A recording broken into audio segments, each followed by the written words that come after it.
Everyone, today is our first video project for Calculus honors called Law of Sine and Cosines. Okay, this video recorded by Donald and J. Okay, let us start. So what is law of cosine and sine? Let me tell you. Law of cosine is c squared equals a squared plus b squared minus 2 times ab multiplied with the cosine angle c. So c usually is the longest side in the triangle. And let us see this one, law of sine. Law of sine is more complicated. It just look like, okay.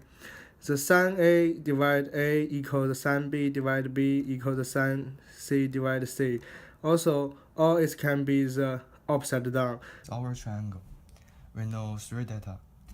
The side A equals 7, the side C equals 13, the side B equals 12, which is a side-side triangle. We can just use law of cosine formula to solve those problem.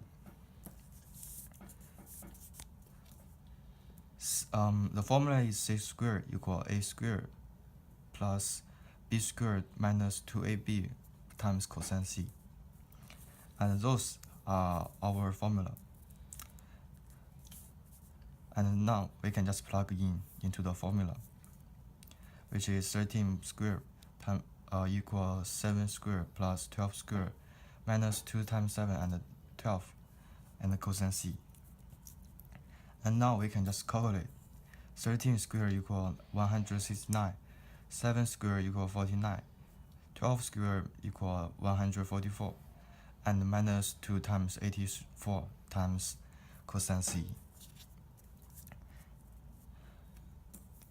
For the step 4, we can just plug those numbers together and time those them together, and we got 169 equal 193 minus 168 cosine c. For this step, we just drag this number to here. It's like 169 minus 93. We got minus 24. And here, we just drag the cosine c to the left side, and negative 24 divided by 100, negative 168, and which we just use calculator to calculate. We got 24 divided by 168. We can just use calculator to calculate out. We got 1/7. For the final step, we can use the formula which is inverse function. Yep, function. So we put the 1/7 into the inverse function, which we got cosine inverse 1/7 equals c. And we can just use the calculator to calculate out. Now we got the angle C, which is 81.8 degree. The angle C is the biggest angle, which is angle 2. So the angle 2 is 81.8 degree. Thank you, Jay.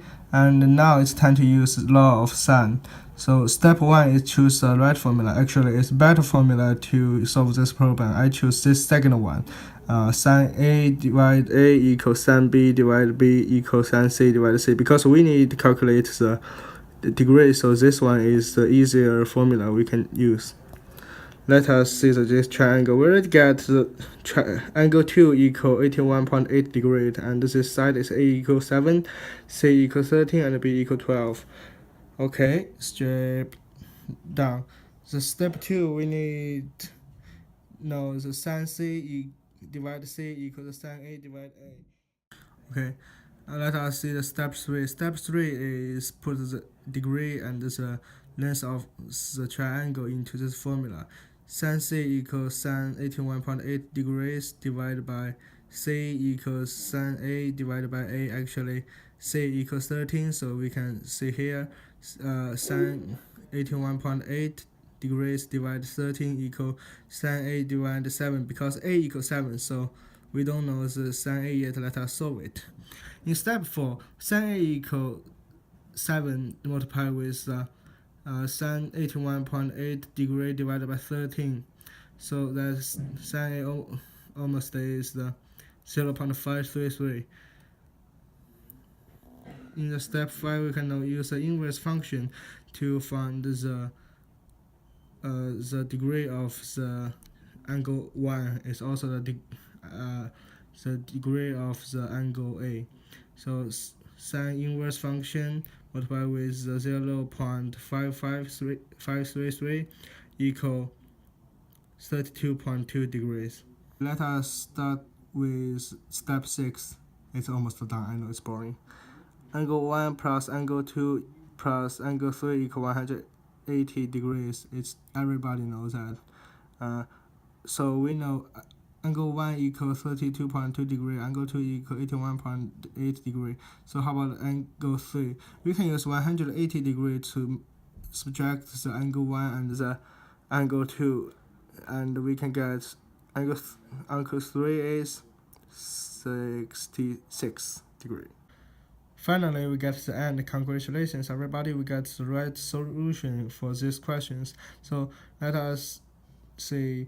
The angle 1 equals 32.2 degrees as this one, and the angle 2 equals 81.8 degrees as this one, biggest one with the longest side, and the angle 3 equals 66 degrees, like as this one. Okay, perfect. So congratulations and thanks for your watching.